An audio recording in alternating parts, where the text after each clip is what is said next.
नमस्कार। आज हम पढ़ रहे हैं मुंशी प्रेमचंद्र की कहानी कुसुम। साल भर की बात है।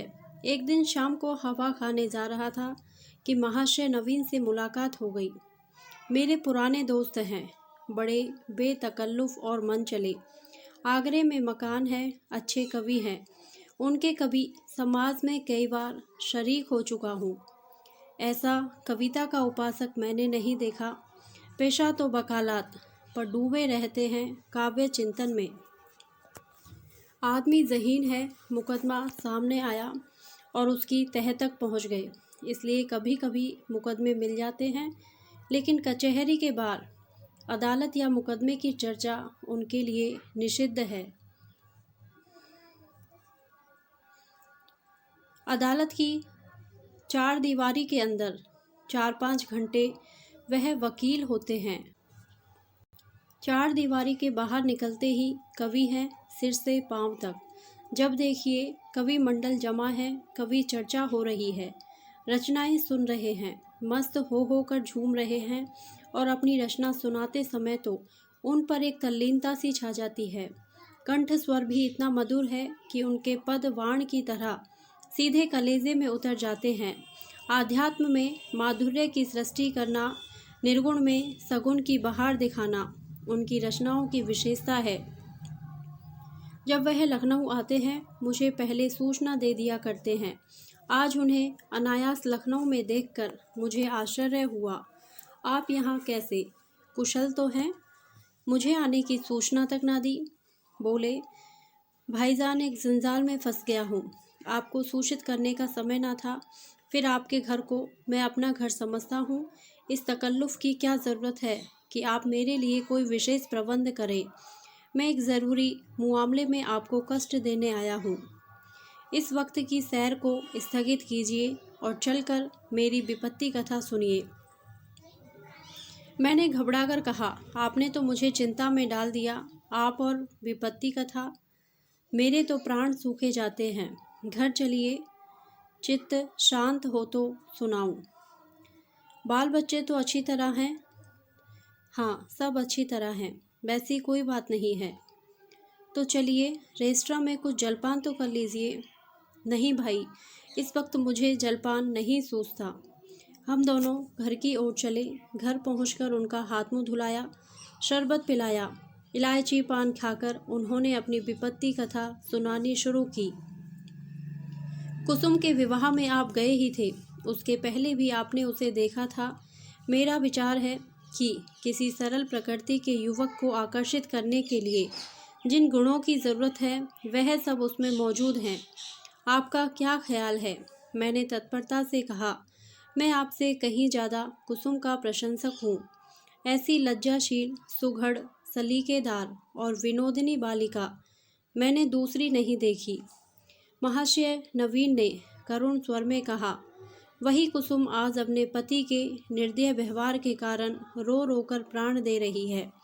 उसका गौना हुए 1 साल हो रहा है। इस बीच में वह 3 बार ससुराल गई, पर उसका पति उससे बोलता ही नहीं, उसकी सूरत से बेजार है। मैंने बहुत चाहा कि उसे बुलाकर दोनों में सफाई करा दूं, मगर न आता है, न मेरे पत्रों का उत्तर देता है। न जाने क्या गांठ पड़ गई है कि उसने इस बेदर्दी से आंखें फेर ली। अब सुनता हूँ उसका दूसरा विवाह होने वाला है। कुसुम का बुरा हाल हो रहा है। आप शायद उसे देखकर पहचान भी ना सकें। रात दिन रोने के सिवा दूसरा काम नहीं है। इससे आप हमारी परेशानी का अनुमान कर सकते हैं। जिंदगी की सारी अभिलाषाएं मिट जाती हैं। हमें ईश्वर ने पुत्र ना दिया, पर हम अपनी कुसुम को पाकर संतुष्ट थे और अपने भाग्य को धन्य मानते थे। उसे कितने लाड प्यार से पाला, कभी उसे फूल की छड़ी से भी ना छुआ। उसकी शिक्षा दीक्षा में कोई बात उठा ना रखी। उसने बीए नहीं पास किया, लेकिन विचारों की प्रौढ़ता और ज्ञान विस्तार में किसी ऊंचे दर्जे की शिक्षित महिला से कम नहीं। आपने उसके लेख देखे हैं। मेरा ख्याल है बहुत कम देवियाँ वैसे लेख लिख सकती हैं। समाज, धर्म, नीति सभी विषयों में उसके विचार बड़े परिष्कृत हैं। बहस करने में तो वह इतनी पटु है कि मुझे आश्चर्य होता है। गृह प्रबंध में इतनी कुशल है कि मेरे घर का प्राय सारा प्रबंध उसी के हाथ में था, किंतु पति की दृष्टि में वह पाँव की धूल के बराबर भी नहीं। बार बार पूछता हूँ, तूने उसे कुछ कह दिया है या क्या बात है? आखिर वह क्यों तुझसे इतना उदासीन है? इसके जवाब में रोकर यही कहती है, मुझसे तो उन्होंने कभी कोई बातचीत ही नहीं की। मेरा विचार है कि पहले ही दिन दोनों में कुछ मनमुटाव हो गया। वह कुसुम के पास आया होगा और उससे कुछ पूछा होगा। उसने मारे शर्म के जवाब ना दिया होगा। संभव है उससे 2-4 बातें और भी की हो। कुसुम ने सिर ना उठाया होगा। आप जानते ही हैं कि कितनी शर्मीली है। बस पतिदेव रूठ गए होंगे। मैं तो कल्पना ही नहीं कर सकता कि कुसुम जैसी बालिका से कोई पुरुष उदासीन रह सकता है, लेकिन दुर्भाग्य को कोई क्या करे। दुखिया ने पति के नाम कई पत्र लिखे, पर उस निर्दयी ने एक का भी जवाब ना दिया। सारी चिट्ठियां लौटा दी। मेरी समझ में नहीं आता कि उस पाषाण हृदय को कैसे पिघलाऊं। मैं अब खुद तो उसे कुछ लिख नहीं सकता। आप ही कुसुम की प्राण रक्षा करें, नहीं तो शीघ्र ही उसके जीवन का अंत हो जाएगा और उसके साथ हम दोनों प्राणी भी सिधार जाएंगे। उसकी व्यथा अब नहीं देखी जाती। नवीन जी की आंखें सजल हो गई। मुझे भी अत्यंत क्षोभ हुआ। उन्हें तसल्ली देता हुआ बोला, आप इतने दिनों इस चिंता में पड़े रहे, मुझसे पहले ही क्यों ना कहा? मैं आज ही मुरादाबाद जाऊंगा और उस लौंडे की इस बुरी तरह खबर लूँगा कि वह भी याद करेगा। बच्चा को जबरदस्ती घसीट कर लाऊंगा और कुसुम के पैरों पर गिरा दूंगा। नवीन जी मेरे आत्मविश्वास पर मुस्कुराकर बोले, आप उससे क्या कहेंगे? यह ना पूछिए। वशीकरण के जितने मंत्र हैं उन सभी की परीक्षा करूंगा तो आप कदापि सफल ना होंगे। वह इतना शीलवान, इतना विनम्र, इतना प्रसन्न मुख है, इतना मधुर भाषी कि आप वहाँ से उसके भक्त होकर लौटेंगे। वह नित्य आपके सामने हाथ बांधे खड़ा रहेगा। आपकी सारी कठोरता शांत हो जाएगी। आपके लिए तो एक ही साधन है, आपके कलम में जादू है। आपने कितने ही युवकों को सन्मार्ग पर लगाया है। हृदय में सोई हुई मानवता को जगाना आपका कर्तव्य है। मैं चाहता हूँ आप कुसुम की ओर से ऐसा करुणाजनक, ऐसा दिल हिला देने वाला पत्र लिखें कि वह लज्जित हो जाए और उसकी प्रेम भावना सचेत हो उठे। मैं जीवन पर्यंत आपका आभारी रहूँगा। नवीन जी कवि ही तो ठहरे। इस तजवीज़ में वास्तविकता की अपेक्षा कवित्व ही की प्रधानता थी। आप मेरे कई गल्पों को पढ़कर रो पड़े हैं। इससे आपको विश्वास हो गया है कि मैं चतुर सपेरे की भांति जिस दिल को चाहूँ नचा सकता हूँ। आपको यह मालूम नहीं कि सभी मनुष्य कवि नहीं होते और न एक से भावुक। जिन गल्पों को पढ़कर आप रोए हैं, उन्हीं गल्पों को पढ़कर कितने ही सज्जनों ने विरक्त होकर पुस्तक फेंक दी। पर इन बातों का वह अवसर न था। वह समझते कि मैं अपना गला छुड़ाना चाहता हूँ, इसलिए मैंने सहृदयता से कहा, आपको बहुत दूर की सोची और मैं इस प्रस्ताव से सहमत हूँ। और यद्यपि आपने मेरी करुणोत्पादक शक्ति का अनुमान करने में अत्युक्ति से काम लिया है, लेकिन मैं आपको निराश ना करूँगा। मैं पत्र लिखूँगा और यथाशक्ति उस युवक की न्याय बुद्धि को जगाने की चेष्टा भी करूँगा। लेकिन आप अनुचित ना समझें तो पहले मुझे वह पत्र दिखा दें जो कुसुम ने अपने पति के नाम लिखे थे। उसने पत्र तो लौटा ही दिए हैं और यदि कुसुम ने उन्हें फाड़ नहीं डाला है तो उसके पास होंगे। उन पत्रों को देखने से मुझे ज्ञात हो जाएगा कि किन पहलुओं पर लिखने की गुंजाइश बाकी है। नवीन जी ने जेब से पत्रों का एक पुलिंदा निकालकर मेरे सामने रख दिया और बोले, मैं जानता था आप इन पत्रों को देखना चाहेंगे, इसलिए इन्हें साथ लेता आया। आप इन्हें शौक से पढ़ें। कुसुम जैसी मेरी लड़की है वैसी ही आपकी लड़की है। आपसे क्या पर्दा। सुगंधित गुलाबी चिकने कागज़ पर बहुत ही सुंदर अक्षरों में लिखे उन पत्रों को मैंने पढ़ना शुरू किया। मेरे स्वामी, मुझे यहाँ आए 1 सप्ताह हो गया, लेकिन आंखें पल भर के लिए भी नहीं झपकी। सारी रात करवटें बदलते बीत जाती है। बार बार सोचती हूँ मुझसे ऐसा क्या अपराध हुआ कि उसकी आप मुझे यह सज़ा दे रहे हैं।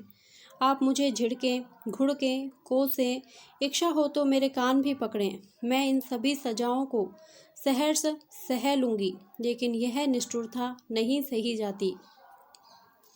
मैं आपके घर 1 सप्ताह रही। परमात्मा जानता है कि मेरे दिल में क्या क्या अरमान थे।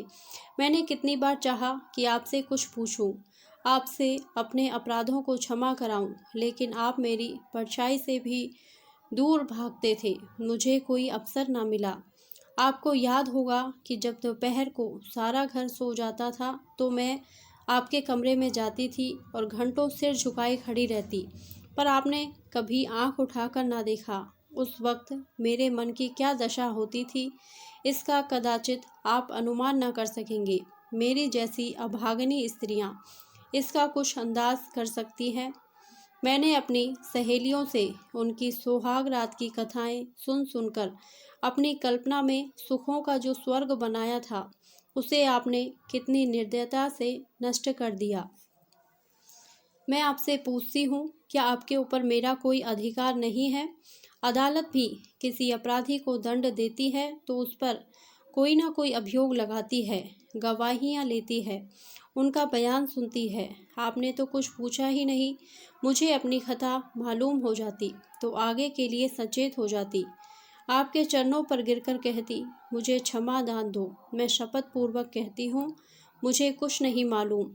आप क्यों रुष्ट हो गए? संभव है आपने अपनी पत्नी में जिन गुणों को देखने की कामना की हो वे मुझ में ना हो। बेशक मैं अंग्रेजी नहीं पढ़ी, अंग्रेजी समाज की रीति नीति से परिचित नहीं, न अंग्रेजी खेल ही खेलना जानती हूँ। और भी कितनी ही त्रुटियाँ मुझ में होंगी। मैं जानती हूँ कि मैं आपके योग्य ना थी। आपको मुझसे कहीं अधिक रूपवती, गुणवती, बुद्धिमती स्त्री मिलनी चाहिए थी, लेकिन मेरे देवता, दंड अपराधों का मिलना चाहिए, त्रुटियों का नहीं। फिर मैं तो आपके इशारे पर चलने को तैयार हूँ। आप मेरी दिलजोई करें, फिर देखिए मैं अपनी त्रुटियों को कितनी जल्द पूरा कर लेती हूँ। आपका प्रेम कटाक्ष मेरे रूप को प्रदीप्त, मेरी बुद्धि को तीव्र और मेरे भाग्य को बलवान कर देगा। वह विभूति पाकर मेरी कायाकल्प हो जाएगी। स्वामी, क्या आपने सोचा है आप यह क्रोध किस पर कर रहे हैं? वह अबला जो आपके चरणों में पड़ी हुई आपसे क्षमा दान मांग रही है, जो जन्म जन्मांतर के लिए आपकी चेरी है, क्या इस क्रोध को सहन कर सकती है? मेरा दिल बहुत कमज़ोर है। मुझे रुलाकर आपको पश्चाताप के सिवा और क्या हाथ आएगा? इस क्रोधाग्नि की एक चिंगारी मुझे भस्म कर देने के लिए काफ़ी है। अगर आपकी यह इच्छा है कि मैं मर जाऊं, तो मैं मरने के लिए तैयार हूँ। केवल आपका इशारा चाहती हूँ। अगर मरने से आपका चित्त प्रसन्न हो तो मैं बड़े हर्ष से अपने को आपके चरणों पर समर्पित कर दूंगी। मगर इतना कहे बिना नहीं रहा जाता कि मुझ में 100 ऐब हों, पर एक गुण भी है। मुझे दावा है कि आपकी जितनी सेवा मैं कर सकती हूँ, उतनी कोई दूसरी स्त्री नहीं कर सकती। आप विद्वान हैं, उदार हैं, मनोविज्ञान के पंडित हैं। आपकी लौंडी आपके सामने खड़ी दया की भीख मांग रही है। क्या उसे द्वार से ठुकरा दीजिएगा? आपकी अपराधिनी कुसुम। यह पत्र पढ़कर मुझे रोमांच हो आया। यह बात मेरे लिए असह्य थी कि कोई स्त्री अपने पति की इतनी खुशामद करने पर मजबूर हो जाए। पुरुष अगर स्त्री से उदासीन रह सकता है तो स्त्री उसे क्यों नहीं ठुकरा सकती? वह दुष्ट समझता है कि विवाह ने एक स्त्री को उसका गुलाम बना दिया। पुरुष अगर स्त्री से उदासीन रह सकता है तो स्त्री उसे क्यों नहीं ठुकरा सकती? वह दुष्ट समझता है कि विवाह ने एक स्त्री को उसका गुलाम बना दिया। वह उस अबला पर जितना अत्याचार चाहे करे, कोई उसका हाथ नहीं पकड़ सकता, कोई चूम भी नहीं कर सकता। पुरुष अपनी दूसरी, तीसरी, चौथी शादी कर सकता है। स्त्री से कोई संबंध ना रखकर भी उस पर उसी कठोरता से शासन कर सकता है। वह जानता है कि स्त्री कुल मर्यादा के बंधनों में जकड़ी हुई है। उसे रो रो कर मर जाने के सिवा और कोई उपाय नहीं है। अगर उसे भय होता है कि औरत भी उसकी ईंट का जवाब पत्थर से नहीं, ईंट से भी नहीं, केवल थप्पड़ से दे सकती है, तो उसे कभी इस बदमिजाजी का साहस न होता। बेचारी स्त्री कितनी विवश है। शायद मैं कुसुम की जगह होता तो इस निष्ठुरता का जवाब इसकी 10 गुनी कठोरता से देता, उसकी छाती पर मुंह दलता, संसार के हंसने की जरा भी चिंता न करता। समाज अबलाओं पर इतना जुल्म देख सकता है और चूं तक नहीं करता। उसके रोने या हंसने की मुझे जरा भी परवाह ना होती। अरे अभागे युवक, तुझे खबर नहीं तू अपने भविष्य की गर्दन पर कितनी बेदर्दी से छुरी फेर रहा है। यह वह समय है जब पुरुष को अपने प्रणय भंडार से स्त्री के माता पिता, भाई बहन, सखियां, सहेलियां सभी के प्रेम की पूर्ति करनी पड़ती है। अगर पुरुष में यह सामर्थ्य नहीं तो स्त्री की शुद्धित आत्मा को कैसे संतुष्ट रख सकेगा। परिणाम वही होगा जो बहुधा होता है। अबला कुड़ कुड़ कर मर जाती है। यही वह समय है जिसकी स्मृति जीवन में सदैव के लिए मिठास पैदा कर सकती है। स्त्री की प्रेम सुधा इतनी तीव्र होती है कि वह पति के स्नेह पाकर अपना जीवन सफल समझती है और इस प्रेम के आधार पर जीवन के सारे कष्टों को हंस खेल कर सह लेती है। यही वह समय है जब हृदय में प्रेम का वसंत आता है और उसमें नई नई आशा कोपलें निकलने लगती हैं। ऐसा कौन निर्दयी है जो इस ऋतु में उस वृक्ष पर कुल्हाड़ी चलाएगा। यही वह समय है जब शिकारी किसी पक्षी को उसके बसेरे से लाकर पिंजरे में बंद कर देता है। क्या वह उसकी गर्दन पर छुरी चलाकर उसका मधुर गान सुनने की आशा रखता है। मैंने दूसरा पत्र पढ़ना शुरू किया। मेरे जीवन धान। 2 सप्ताह जवाब की प्रतीक्षा करने के बाद आज फिर यही उलाहना देने बैठी हूँ। जब मैंने वह पत्र लिखा था तो मेरा मन गवाही दे रहा था कि उसका उत्तर जरूर आएगा। आशा के विरुद्ध आशा लगाए हुए थी। मेरा मन अब भी इसे स्वीकार नहीं करता कि जानबूझकर उसका उत्तर नहीं दिया। कदाचित आपको अवकाश नहीं मिला या ईश्वर ना करे कहीं आप अस्वस्थ तो नहीं हो गए। किससे पूछूं?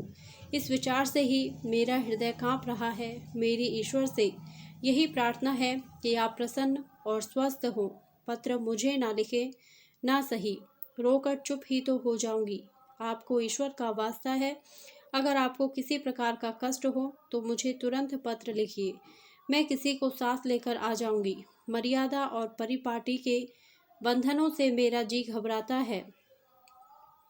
ऐसी दशा में भी यदि आप मुझे अपनी सेवा से वंचित रखते हैं तो आप मुझसे मेरा वह अधिकार छीन रहे हैं जो मेरे जीवन की सबसे मूल्यवान वस्तु है। मैं आपसे और कुछ नहीं मांगती। आप मुझे मोटे से मोटा खिलाइए, मोटे से मोटा पहनाइए, मुझे जरा भी शिकायत ना होगी। मैं आपके साथ घोर से घोर विपत्ति में भी प्रसन्न रहूंगी। मुझे आभूषणों की लालसा नहीं, महल में रहने की लालसा नहीं, सैर तमाशे की लालसा नहीं, धान बटोरने की लालसा नहीं। मेरे जीवन का उद्देश्य केवल आपकी सेवा करना है, यही उसका ध्येय है। मेरे लिए दुनिया में कोई देवता नहीं, कोई गुरु नहीं, कोई हाकिम नहीं। मेरे देवता आप हैं, मेरे राजा आप हैं। मुझे अपने चरणों से ना हटाइए, मुझे ठुकराइए नहीं।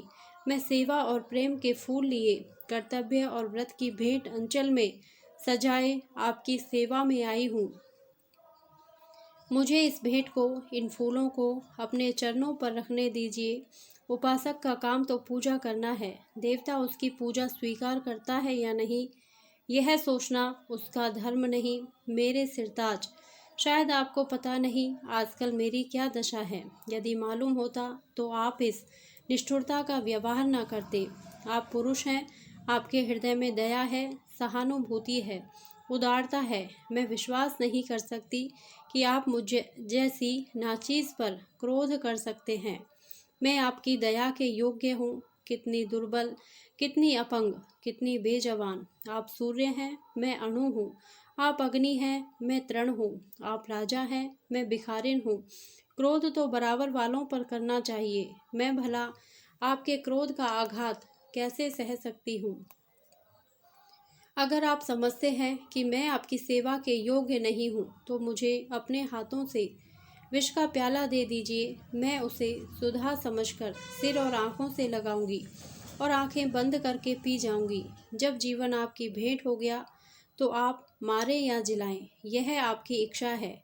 मुझे यही संतोष काफ़ी है कि मेरी मृत्यु से आप निश्चिंत हो गए। मैं तो इतना ही जानती हूँ कि मैं आपकी हूँ और सदैव आपकी रहूंगी, इस जीवन में ही नहीं बल्कि अनंत तक। अभागिनी कुसुम। यह पत्र पढ़कर मुझे कुसुम पर भी झुंझलाहट आने लगी और उस लौंडे से घृणा हो गई। माना तुम स्त्री हो, आजकल के प्रथा अनुसार पुरुष को तुम्हारे ऊपर हर तरह का अधिकार है, लेकिन नम्रता की भी कोई सीमा होती है। तो उसे भी चाहिए कि उसकी बात ना पूछे। स्त्रियों को धर्म और त्याग का पाठ पढ़ा पढ़ा कर हमने उनके आत्मसम्मान और आत्मविश्वास दोनों का ही अंत कर दिया। अगर पुरुष स्त्री का मोहताज नहीं तो स्त्री भी पुरुष की मोहताज क्यों है?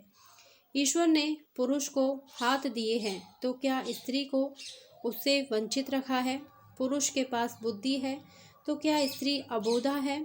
इसी नम्रता ने तो मर्दों का मिजाज आसमान पर पहुंचा दिया। पुरुष रूठ गया तो स्त्री के लिए मानो प्रलय आ गया। मैं तो समझता हूँ कुसुम नहीं, उसका अभागा पति ही दया के योग्य है, जो कुसुम जैसी स्त्री की कद्र नहीं कर सकता। मुझे ऐसा संदेह होने लगा कि इस लौंडे ने कोई दूसरा रोग पाल रखा है, किसी शिकारी के रंगीन जाल में फंसा हुआ है। खैर, मैंने तीसरा पत्र खोला। प्रियतम, अब मुझे मालूम हो गया कि मेरी जिंदगी निरुद्देश्य है। जिस फूल को देखने वाला चुनने वाला कोई नहीं, वह खिले तो क्यों? क्या इसलिए कि मुरझाकर जमीन पर गिर पड़े और पैरों से कुचल दिया जाए? मैं आपके घर में 1 महीना रहकर दोबारा आई हूँ। ससुर जी ही ने मुझे बुलाया, ससुर जी ही ने मुझे विदा कर दिया। इतने दिनों में आपने एक बार भी मुझे दर्शन ना दिए। आप दिन में 20 ही बार घर में आते थे, अपने भाई बहनों से हंसते बोलते थे या मित्रों के साथ सैर तमाशे देखते थे, लेकिन मेरे पास आने की आपने कसम खा ली थी। मैंने कितनी बार आपके पास संदेश भेजे, कितना अनुनय विनय किया, कितनी बार बेशर्मी करके आपके कमरे में गई, लेकिन आपने कभी मुझे आंख उठाकर भी ना देखा। मैं तो कल्पना ही नहीं कर सकती कि कोई प्राणी इतना हृदयहीन हो सकता है। प्रेम के योग्य नहीं, विश्वास के योग्य नहीं, सेवा करने के भी योग्य नहीं, तो क्या दया के योग्य भी नहीं? मैंने उस दिन कितनी मेहनत और प्रेम से आपके लिए रसगुल्ले बनाए थे, आपने उन्हें हाथ से छुआ भी नहीं। जब आप मुझसे इतने विरक्त हैं तो मेरी समझ में नहीं आता कि जीकर क्या करूं। न जाने यह कौन सी आशा है जो मुझे जीवित रखे हुए है। क्या अंधेर है कि आप सजा तो देते हैं पर अपराध नहीं बतलाते? यह कौन सी नीति है? आपको ज्ञात है, इस 1 मास में मैंने मुश्किल से 10 दिन आपके घर में भोजन किया होगा। मैं इतनी कमज़ोर हो गई हूँ कि चलती हूँ तो आँखों के सामने अंधेरा छा जाता है। आँखों में जैसे ज्योति ही नहीं रही, हृदय में मानो रक्त का संचालन ही नहीं रहा। खैर, सता लीजिए जितना जी चाहे, इस अनीति का अंत भी एक दिन हो ही जाएगा। अब तो मृत्यु हुई पर सारी आशाएं टिकी हुई हैं। अब मुझे प्रतीत हो रहा है कि मेरे मरने की खबर पाकर आप उछलेंगे और हल्की सांस लेंगे। आपकी आंखों से आंसू की एक बूंद भी ना गिरेगी। पर यह आपका दोष नहीं, मेरा दुर्भाग्य है। उस जन्म में मैंने कोई बहुत बड़ा पाप किया था। मैं चाहती हूँ मैं भी आपकी परवाह ना करूँ, आप ही की भांति आपसे आंखें फेर लूँ, मुंह फेर लूँ, दिल फेर लूँ, लेकिन न जाने क्यों मुझ में वह शक्ति नहीं है। क्या लता वृक्ष की भांति खड़ी रह सकती है? वृक्ष के लिए किसी सहारे की जरूरत नहीं। लता वह शक्ति कहाँ से लाए? वह तो वृक्ष से लिपटने के लिए पैदा की गई है। उसे वृक्ष से अलग कर दो और वह सूख जाएगी। मैं आपसे पृथक अपनी अस्तित्व की कल्पना ही नहीं कर सकती। मेरे जीवन की हर एक गति, प्रत्येक विचार, प्रत्येक कामना में आप मौजूद होते हैं। मेरा जीवन वह व्रत है जिसके केंद्र आप हैं। मैं वह हार हूँ जिसके प्रत्येक फूल में आप धागे की भांति घुसे हैं। उस धागे के बगैर हार के फूल बिखर जाएंगे और धूल में मिल जाएंगे। मेरी एक सहेली है शन्नो, उसका इस साल पाणी ग्रहण हो गया है। उसका पति जब ससुराल आता है, शन्नो के पांव जमीन पर नहीं पड़ते। दिन भर में न जाने कितने रूप बदलती है।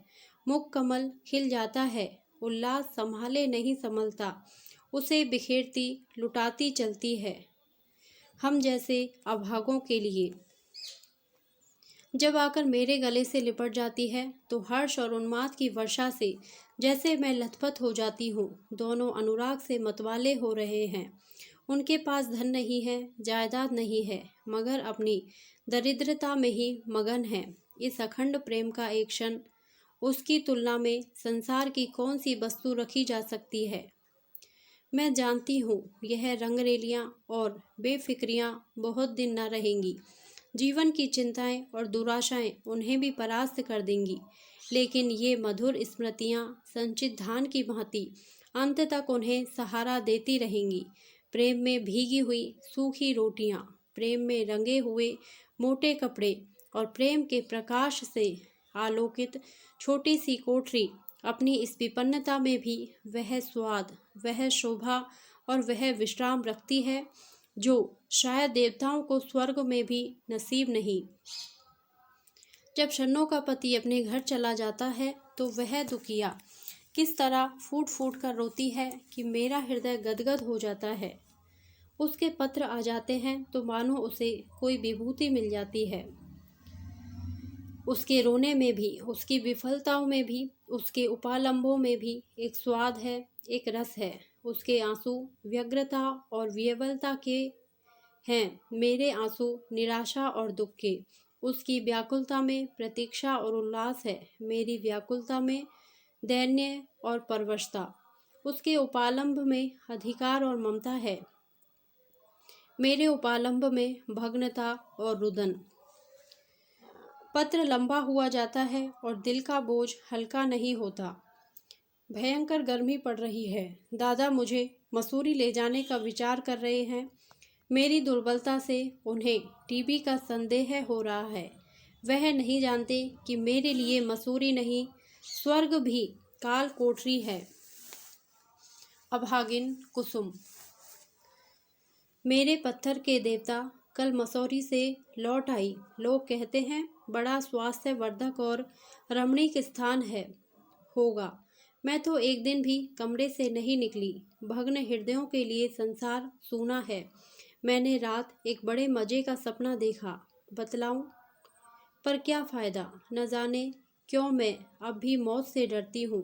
आशा का कच्चा धागा मुझे अब भी जीवन से बांधे हुए है। जीवन उद्यान के द्वार पर जाकर बिना सैर किए लौट आना कितना हसरतनाक है। अंदर क्या सुषमा है, क्या आनंद है, मेरे लिए वह द्वार ही बंद है। कितनी अभिलाषाओं से बिहार का आनंद उठाने चली थी, कितनी तैयारियों से, पर मेरे पहुँचते ही द्वार बंद हो गया है। अच्छा बतलाओ, मैं मर जाऊंगी तो मेरी लाश पर आंसू की 2 बूंदें गिराओगे? जिसकी जिंदगी भर की जिम्मेदारी ली थी, जिसकी सदैव के लिए बाहाँ पकड़ी थी, क्या उसके साथ इतनी भी उदारता ना करोगे? मरने वालों के अपराध सभी क्षमा कर दिया करते हैं, तुम भी क्षमा कर देना। आकर मेरे शव को अपने हाथों से नहलाना, अपने हाथ से सुहाग के सिंदूर लगाना, अपने हाथ से सुहाग की चूड़ियाँ पहनाना, अपने हाथ से मेरे मुंह में गंगा जल डालना, 2-4 पग कंधा दे देना। बस मेरी आत्मा संतुष्ट हो जाएगी और तुम्हें आशीर्वाद देगी। मैं वचन देती हूँ कि मालिक के दरबार में तुम्हारा यश गाऊंगी। क्या यह भी महंगा सौदा है? इतने से शिष्टाचार से तुम अपनी सारी जिम्मेदारियों से मुक्त हुए जाते हो। आह, मुझे विश्वास होता कि तुम इतना शिष्टाचार करोगे तो मैं कितनी खुशी से मौत का स्वागत करती, लेकिन मैं तुम्हारे साथ अन्याय नहीं करूँगी। तुम कितने ही निष्ठुर हो, इतने निर्दयी नहीं हो सकते। मैं जानती हूँ तुम यह समाचार पाते ही आओगे और शायद एक क्षण के लिए मेरी शोक मृत्यु पर तुम्हारी आंखें रो पड़े। कहीं मैं अपने जीवन में वह शुभ अवसर देख सकती।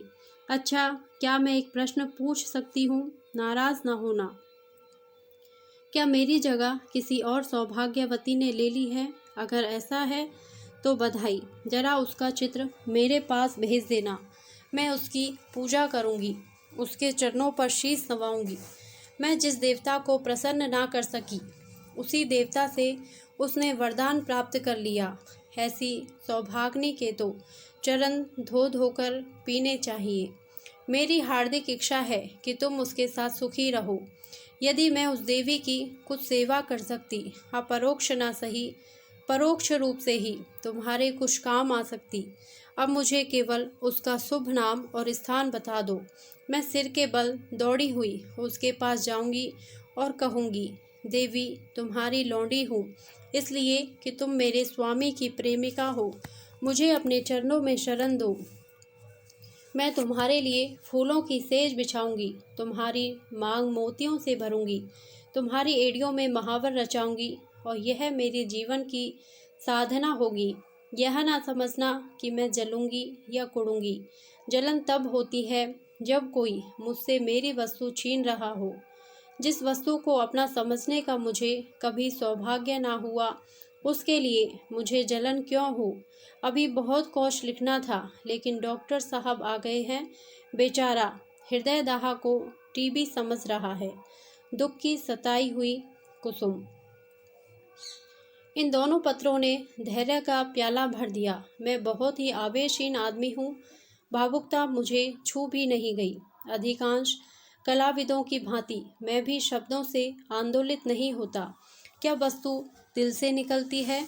क्या वस्तु केवल मर्म को स्पर्श करने के लिए लिखी गई है?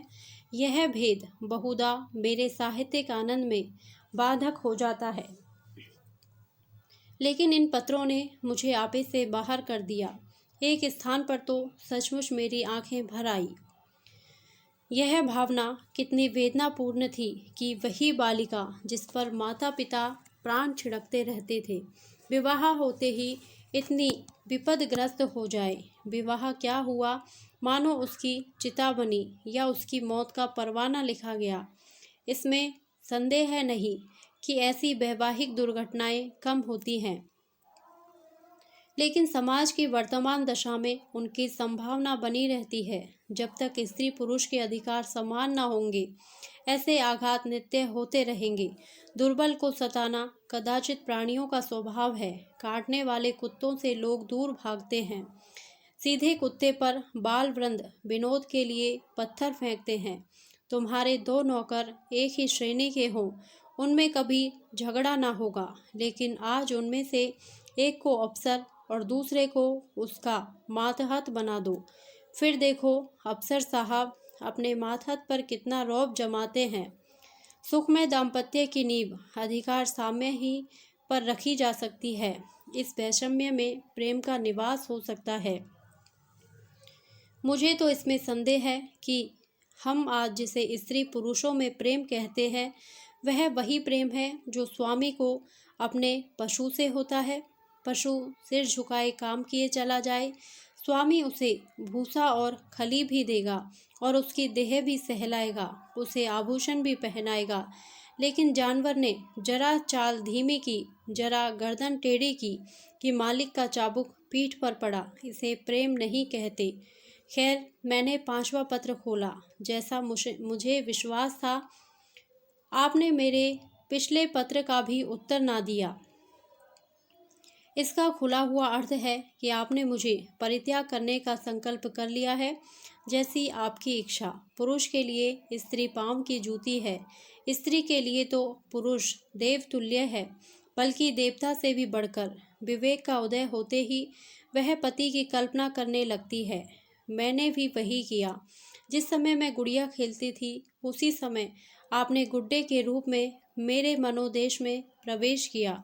मैंने आपके चरणों को पखारा, माला, फूल और नैवेद्य से आपका सत्कार किया। कुछ दिनों के बाद कहानियाँ सुनने और पढ़ने की चाट पड़ी, तब आप कथाओं के नायक के रूप में मेरे घर आए। मैंने आपको हृदय में स्थान दिया। बाल्यकाल ही से आप किसी न किसी रूप में मेरे जीवन में घुसे हुए थे। वे भावनाएं मेरे अंतःस्थल की गहराइयों तक पहुंच गई हैं। मेरे अस्तित्व का एक एक अणु उन भावनाओं से गुंथा हुआ है। उन्हें दिल से निकाल डालना सहज नहीं है। उसके साथ मेरे जीवन के परमाणु भी बिखर जाएंगे। लेकिन आपकी यही इच्छा है तो यही सही। मैं आपकी सेवा में सब कुछ करने को तैयार थी। अभाव और विपन्न का तो कहना ही क्या, मैं अपने को मिटा देने को भी राजी थी। आपकी सेवा में मिट जाना ही मेरे जीवन का उद्देश्य था। मैंने लज्जा और संकोच का परित्याग किया, आत्मसम्मान को पैरों से कुचला, लेकिन आप मुझे स्वीकार नहीं करना चाहते। मजबूर हूँ। आपका कोई दोष नहीं। अवश्य मुझसे कोई ऐसी बात हो गई है जिसने आपको इतना कठोर बना दिया है। आप उसे जबान पर लाना भी उचित नहीं समझते। मैं इस निष्ठुरता के सिवा और हर एक सजा झेलने को तैयार थी। आपके हाथ से जहर का प्याला लेकर पी जाने में मुझे विलंब न होता, किंतु विधि की गति निराली है। मुझे पहले इस सत्य के स्वीकार करने में बाधा थी कि स्त्री पुरुष की दासी है। मैं उसे पुरुष की सहचरी अर्धांगिनी समझती थी, पर अब मेरी आंखें खुल गई। मैंने कई दिन हुए एक पुस्तक में पढ़ा था कि आदिकाल में स्त्री पुरुष की उसी तरह संपत्ति थी जैसे गाय, बैल या खेत बाड़ी। पुरुष को अधिकार था स्त्री को बेचे, गिरवी रखे या मार डाले। विवाह की प्रथा उस समय केवल यह थी कि वर पक्ष अपने सूर सामंतों को लेकर सशस्त्र आता था, कन्या को उड़ा ले जाता था। कन्या के साथ कन्या के घर में रुपया, पैसा, अनाज या पशु जो कुछ उसके हाथ लग जाता उसे भी उठा ले जाता। वह स्त्री को अपने घर ले जाकर उसके पैरों में बेड़ियां डालकर घर के अंदर बंद कर देता। उसके आत्मसम्मान के भावों को मिटाने के लिए यह उपदेश दिया जाता था कि पुरुष ही उसका देवता है। सुहाग स्त्री की सबसे बड़ी विभूति है। आज कई हजार वर्षों के बीतने पर पुरुष के उस मनोभाव में कोई परिवर्तन नहीं हुआ। पुरानी सभी प्रथाएं कुछ विकृत या संस्कृत रूप में मौजूद हैं। आज मुझे मालूम हुआ कि उस लेखक ने स्त्री समाज की दशा का कितना सुंदर निरूपण किया था। अब आपसे मेरा सविनय अनुरोध है, और यही अंतिम अनुरोध है कि आप मेरे पत्रों को लौटा दें। आपके दिए हुए गहने और कपड़े अब मेरे किसी काम के नहीं। इन्हें अपने पास रखने का मुझे कोई अधिकार नहीं। आप जिस समय चाहें वापस मंगवा लें। मैंने उन्हें एक पेटारी में बंद करके अलग रख दिया है। उसकी सूची भी वहीं रखी हुई है, मिला लीजिएगा। आज से आप मेरी ज़बान या कलम से कोई शिकायत न सुनेंगे। इस भ्रम को भूल कर भी दिल में स्थान न दीजिएगा कि मैं आपसे बेवफाई या विश्वासघात करूंगी।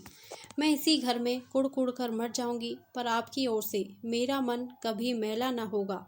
मैं जिस जलवायु में पली हूँ उसका मूल तत्व है पति में श्रद्धा।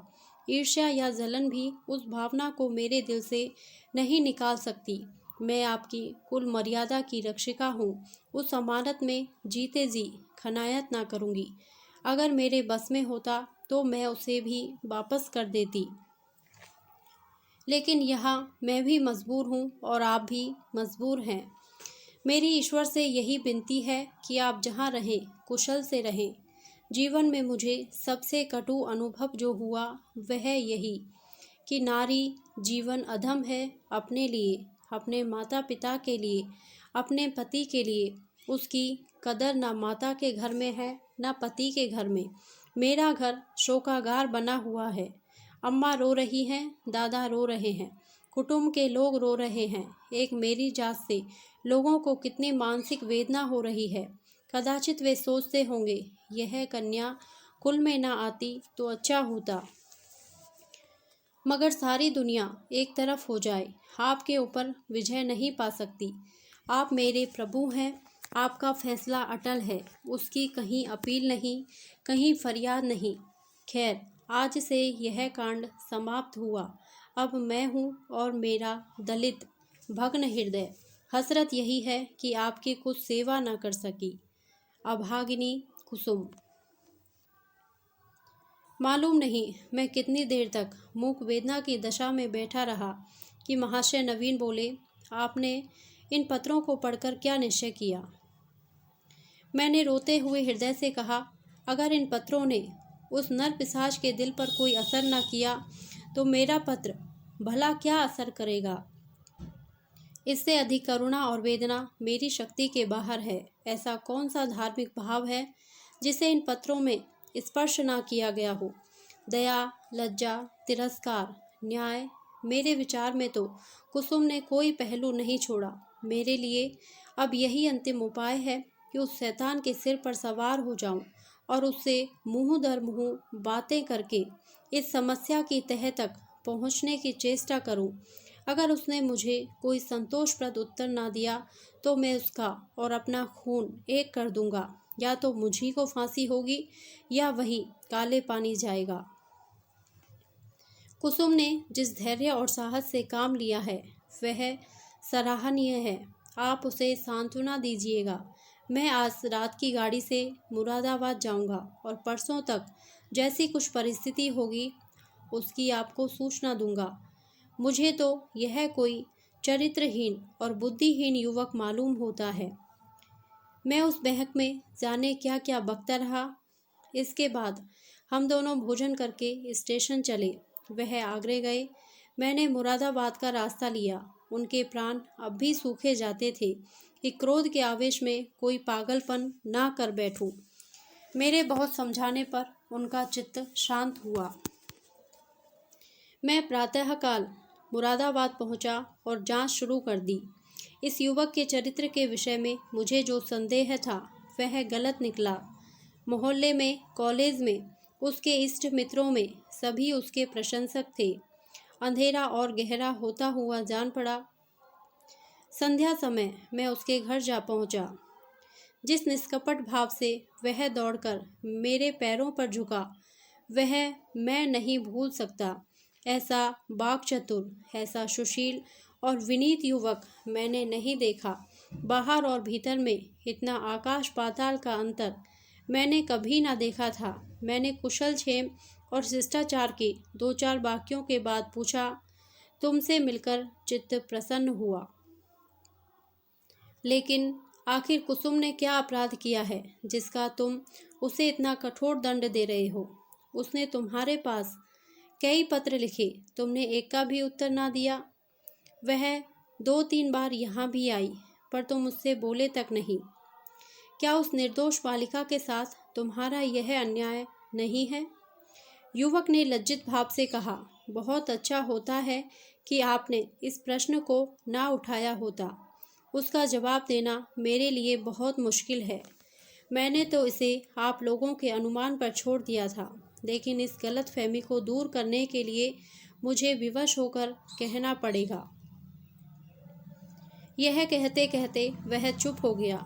बिजली की बत्ती पर भांति भांति के कीट पतंगे जमा हो गए। कई झींगुर उछल उछल कर मुंह पर आ जाते थे और जैसे मनुष्य पर अपनी विजय का परिचय देकर उड़ जाते थे। एक बड़ा सा आँख फोड़ भी मेज पर बैठा था और शायद जस्त मारने के लिए अपनी देह तोल रहा था। युवक ने एक पंखा लाकर मेज पर रख दिया, जिसने विजयी कीट पतंगों को दिखा दिया कि मनुष्य इतना निर्बल नहीं है जितना वे समझ रहे थे।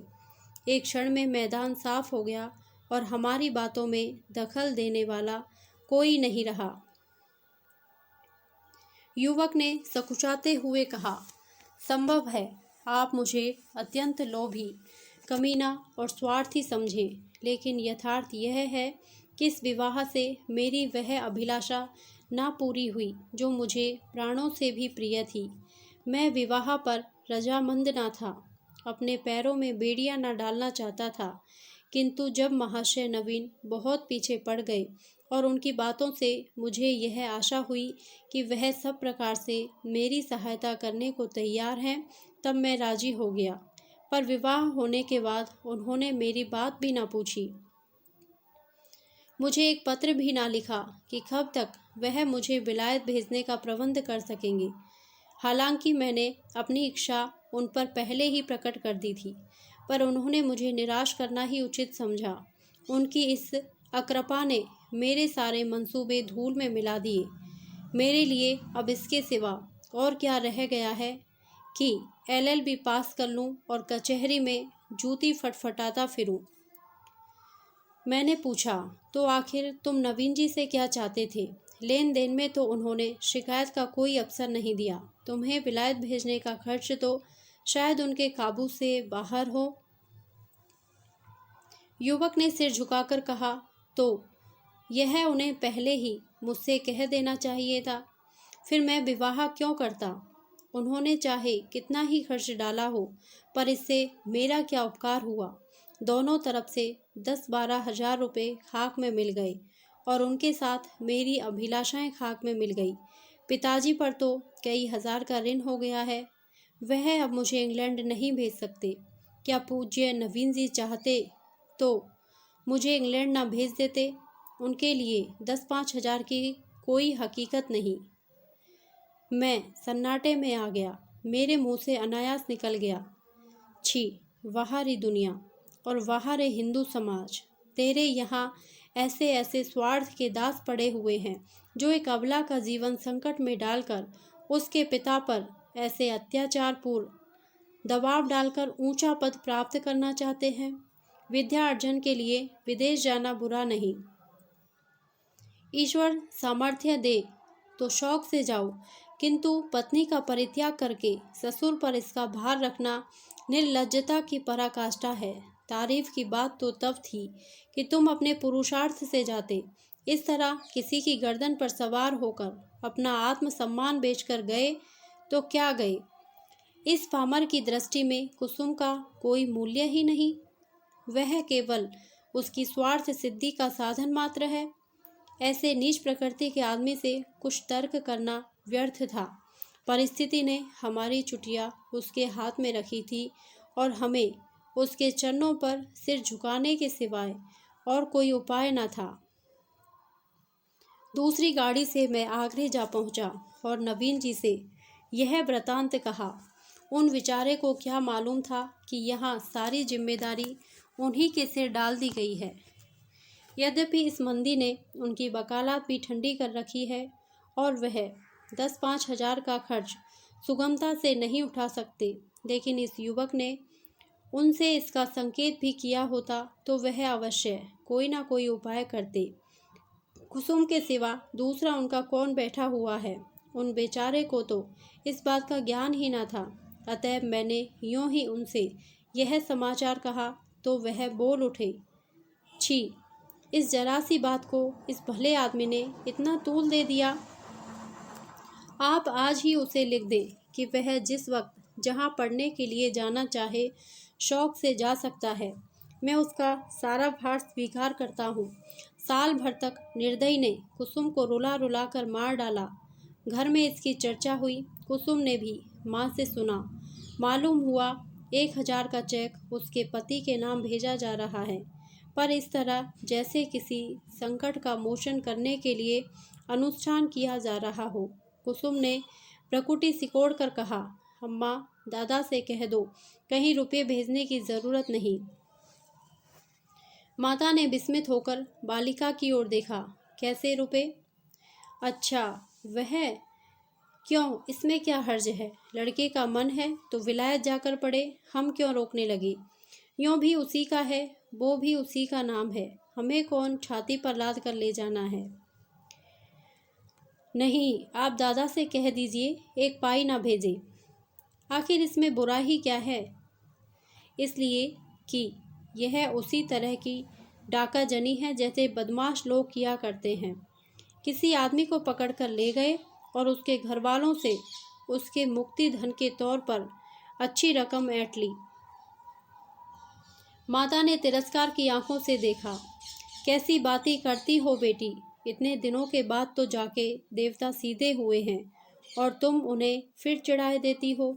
कुसुम ने झल्लाकर कहा, ऐसे देवता का रूठे रहना ही अच्छा। जो आदमी इतना स्वार्थी, इतना दंभी, इतना नीच है, उसके साथ मेरा निर्वाह ना होगा। मैं कहे देती हूँ, वहाँ रुपए गए तो मैं जहर खा लूँगी। इसे दिल्लगी ना समझना। मैं ऐसे आदमी का मुंह भी नहीं देखना चाहती। दादा से कह देना, और अगर तुम्हें डर लगता हो तो मैं खुद कह दूँ। मैंने स्वतंत्र रहने का निश्चय कर लिया है। माँ ने देखा, लड़की का मुखमंडल आरक्त हो उठा है। मानो इस प्रश्न पर वह ना कुछ कहना चाहती है, ना सुनना। दूसरे दिन नवीन जी ने यह हाल मुझसे कहा तो मैं एक आत्मविस्मृत की दशा में दौड़ा हुआ गया और कुसुम को गले लगा लिया। मैं नारियों में ऐसा ही आत्म अभिमान देखना चाहता हूँ। कुसुम ने वह कर दिखाया जो मेरे मन में था और जिसे प्रकट करने का साहस मुझ में न था। साल भर हो गया है, कुसुम ने पति के पास एक पत्र भी नहीं लिखा और न उसका जिक्र ही करती है। नवीन जी ने कई बार जमाई को मना लाने की इच्छा प्रकट की, पर कुसुम उसका नाम भी सुनना नहीं चाहती। उसमें स्वावलंबन की ऐसी दृढ़ता आ गई है कि आश्चर्य होता है। उसके मुख पर निराशा और वेदना के पीलेपन और तेजहीनता की जगह स्वाभिमान और स्वतंत्रता की लाली और तेजस्विता भासित हो गई है। धन्यवाद। यदि आपको यह कहानी अच्छी लगी हो तो प्लीज़ मेरी वीडियो को लाइक करें, शेयर करें और मेरे चैनल को सब्सक्राइब करें। Thank you.